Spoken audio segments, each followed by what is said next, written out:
तो आम बजट 2019 लोकसभा में पेश कर दिया गया है। इस बजट में जो चीजें निकल कर सामने आ रही हैं उस पर लगातार हम चर्चा कर रहे हैं। इसके बाद लोकसभा में कांग्रेस के लीडर अधीर रंजन ने बजट पर रद्द-ए-अमल जाहिर किया है। क्या कुछ उनका इस बजट पर कहना है वो भी हम आपको सुनवाई देते हैं।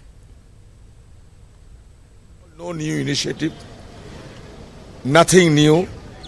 Simply they are trying to project an India which maybe appeared as an El Dorado for all, but in reality all of us experiencing the pain of economy. There is no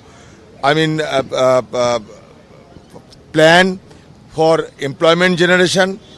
There is no distinct plan for any facilities to be given to the agriculture sector, labor sector.